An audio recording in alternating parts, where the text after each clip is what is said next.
Hello again. Welcome back to the Movie Buff Reactions channel. Today's going to be one of those rare occasions that I react to a porno review by the Cinema Snob. Hence my decision today to dress myself in a way that highlights my man cleavage.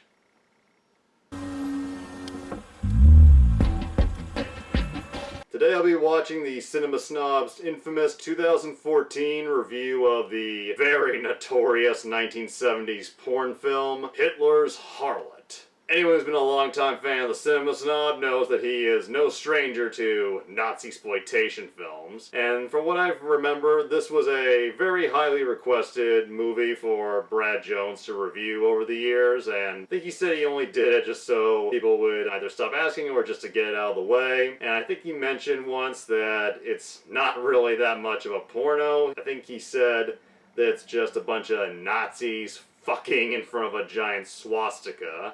And this is actually one of the few older Cinema Snob episodes that I actually haven't gotten around to seeing until now, because this came out in 2014, 8 years ago, if you can fucking believe it, which was the year I first discovered the Nostalgia Critic and all the Channel Awesome current and now former members, and it's since become kind of a harder episode to find, so we'll see how this reaction video goes, and without further ado, let's watch this fucker. Yeah, I'm finally giving in. I'm finally spotlighting this fucking movie. Anytime I've He doesn't want to. Q&A panel, one of the most frequent questions is, has there ever been a movie that you have stopped watching and decided not to spotlight on the show for whatever reason? And the answer is yes. Yes, there is a movie like that. And that movie was Hitler's Harlot. There was one that I started watching and I got 20 minutes into it and realized that it was literally nothing but two people having sex in front of a Nazi flag. So many people there, non-Channel Awesome anymore. Sounds exciting, doesn't it? Sounds like the kind of movie that would be just ripe with comedic material. I also would be interested in finding out what that film was. No, you don't. Diamanda Hagen would. I didn't skip it because it was bad. If that were the case, I wouldn't even have a show. I skipped it because it was so boring that there really is nothing to the thing. It would be like doing a Cinema Snob episode on paint drying, and I already did that episode. It was on Night of Horror. But if anyone is going to do an episode Nazi Confederate zombies, if I remember right. So prepare yourself. This episode's gonna suck. I'll be the judge of that. Oh boy, that show. Hitler's Harlot is a porno film from 1973. There's a backstory on it. The fuck more do you need to know? Well, if you want to know more, you're in luck, because the American version of the Chinese guy who originally owned the Mogwai introduces the movie. Actually, this is friend of the show, 42nd Street Pete, who gives a little backstory on the film and the subgenre of Nazi-exploitation. Take wrestling, for example. We had wrestling supervillains as Baron von Raschke, Waldo and Fritz von Erich, Killer Karl Krupp. I think I'm going to have to take the hair down for this one. Even hopped onto the bandwagon with the producers, a comedic look at Nazis. What, no love for Bud Cort, his son of Hitler? For shame! While I'm here to provide the snark, Pete can give you the history. Now, of course, the porn world was quick to embrace the Nazi subculture. To be fair, the porn world is awkward. quick to embrace anything, even family films about aliens. Now, Just wait until he gets to Tug Rats. Fucking politically correct. I don't think we can do that anymore, but... Don't be so sure. I hear this anti-intellectual hack actually wrote a movie called Close Encounters of the Third Reich. You may remember that from such message boards saying, "Isn't that like that Iron Sky movie?" But whatever Pete doesn't mention, the opening of the film does. On January 30th, 1933... Must be awkward to see Hitler in a porno. You'll need to know that so you know exactly why these 70s stag film actresses are getting plowed. can't believe this film's budget. They got tanks, all of these extras and costumes. Why, I imagine they spent a whole $5 on this stock footage. By 1944, Hitler's dream of a 1,000-year Reich had become a nightmare for the German people, and forever inscribing the names of Warsaw, Buchenwald, Dachau into the mind of man. So here's a movie that uses all of that as an excuse to fuck in front of a camera. I wonder if the alternate title was Behind the Grainy Door. Interesting waiting room. Here we have the two girls from Last House on Dead End Street. And is that the girl whose vagina was possessed in Angel Above, Devil Below? Ooh, they must have gotten this guy from a Lars von Trier film festival. Yes. Yes. Evil smile. It's quite a face. Yes. Nazi things. If you ask nicely, then maybe I'll think about it. The people in the waiting room are individually called in to be questioned by Scarlett Johansson from The Spirit, I guess. This is like Ilsa if the audience demanded her be flat-chested. What the hell? The budget is so low they couldn't Nice afford legs. pants? Plus, there's no swastika on her uniform. I guess by movie logic, the cigarette holder is supposed to tell me she's a Nazi. You are a stinking cunt. German for "you are a stinking cunt." She's nothing if not well-versed in speech. Tits like this could be used for something else, Carl. For instance, they could be Lunch. a much sexier film than Hitler's Harlot. Who the hell goes to see this movie thinking to themselves, gee, I really need to jerk off in a porno theater. Might as well pick the movie with Hitler in the title. Oh my, that certainly is a black box covering an ass. The feng shui is all over the place here. One minute it looks like an American History X bedroom set, and the next it looks like my grandma's living room. Only with far Your more grandma must be an interesting lady. sounds. Yeah. Ah, gross. They didn't have that kind of Strokemon music is less too. awkward. Too bad I can't show you her vast collection of butt zits. These Nazis are Yeah. harsh. They denied her ass cream. The 70s are quite a time. Yes, pop those zits on my face. That Ugh. makes her a double squirter. I wonder what's Everybody going has on a fetish, I guess. I don't know what's worse, being fucked by a Nazi or awkward conversation. Oh my god, your lips are like Boshi syrup. Supposedly they're trying to get information out of her to find out where the rebels who caused an explosion are hiding. There's your plot. Only explosion she knows about is what the guy's dick just did to her face. I don't know anything. I didn't know about the explosion. I'll help you. I'll do anything you want. Just please don't let me act in Hitler's Harlot anymore. You know, if I saw something worth eating.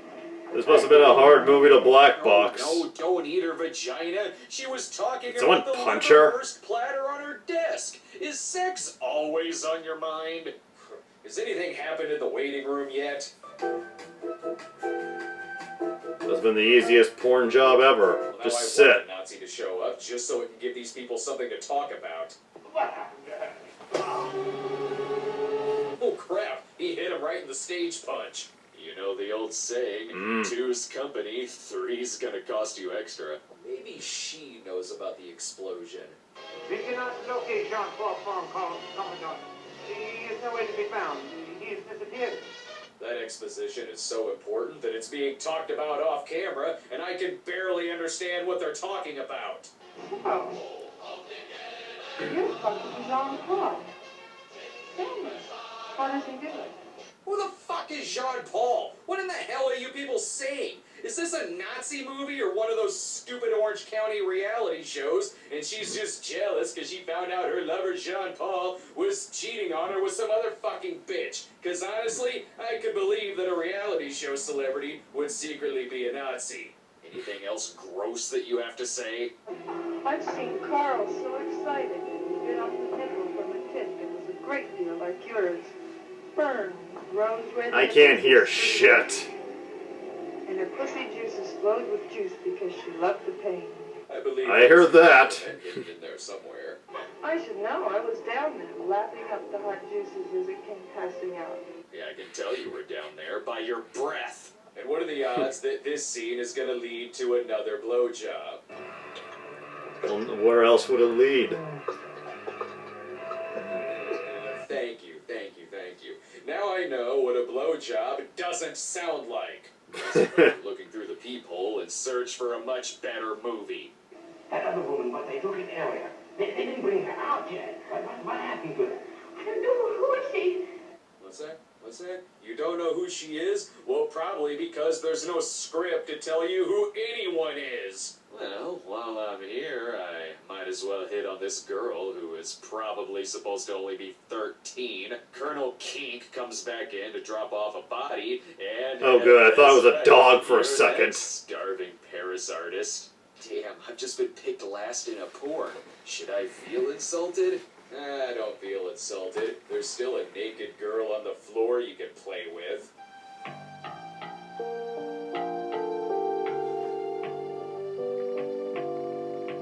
Usually when I see that gentle a fondling in a Nazi-exploitation movie, someone still has a Luger in their mouth. I don't know if it's date rape or How am I supposed necrophilia. to feel sorry for this prisoner? She's raping the other girl. Ooh, I was wondering why there was baby oil on the table. I just assumed it was for dry elbow skin.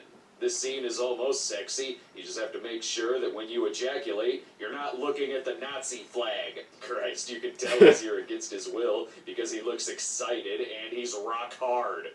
Do I even want to go back in the other room? Yep, still dead and still getting molested. I'd rather spend my time in here. The question is she alive? To be fair, it always plays that music. Best when a sound Nazi effect blows their load. ever. Good God, this guy is hairier than, well, me. I really hope this movie answers the question about who Jean Paul is and who caused the explosion, because, oh boy, this movie's really intense. This is why they really should have kept magazines in the waiting room. She's way harsher than Diane Thorne. Diane only castrated people after sex. This girl makes them fuck her again. Oh my After God, a Cinema castration? Snob with a gun is here to save them. I saw what you were doing to that girl. Were you that bored? And now somehow the two passed out girls are gonna find a way to molest each other. Maybe. I don't know. I wouldn't put it past this movie. It was Jean Paul. It was anything. Jean Paul, it had to be Jean Paul. I still don't know who that is. Is Jean Paul this guy? Because I kind of thought this guy was Vic Morrow. Is anyone out there still He does watching kinda look this? like him. If so, there's way more interesting videos you could be watching, such as, I don't know, some guy doing a vlog on every single episode of a TV show he picked. And now back to My Mother the Car vlogs, episode 13, For Whom the Horn Honks. I understand that Dave thinks that Captain Manzini is dying, but his mom's right. It's blatantly obvious that Captain Manzini is lying. I realize Like that the in a sleeping show Lloyd, about a woman or Chloe in reincarnated the into a corner. car, It's been a while. I should be able to just buy anything, but this is getting really far-fetched. So, the good guys are saved. Whew! But I guess. God forbid, the movie's only 45 minutes long, so the remaining 15 minutes is padded out with Fraulein Lunchbox here, getting it on with the only girl left with a pulse. And then they Or lived lesbian happily rape. ever after, until they were later tried, convicted, and hung for porn crimes. Holy shit, these bombs are gonna cause quite the very small explosion. Fuck, it even knocked out the color. The war is over. The Nazi dream dead. German democracy may be here tomorrow. But until then, lesbians. So that was Hitler's Lesbians Harlot. save It's all. Still the same old big ball of nothing that I watched 2 years ago. The movie was directed by someone named High Dell. Wanna know what Definitely else a he did? high in there. Nothing. He did nothing else other than Hitler's Harlot. Now, if I ever get asked if there was ever a movie I decided not to feature on the show, I'll have no answer for it. At least in terms of, legal things that I can show. So congratulations, Hitler's Harlot. You're a much easier film to show than Bestiality.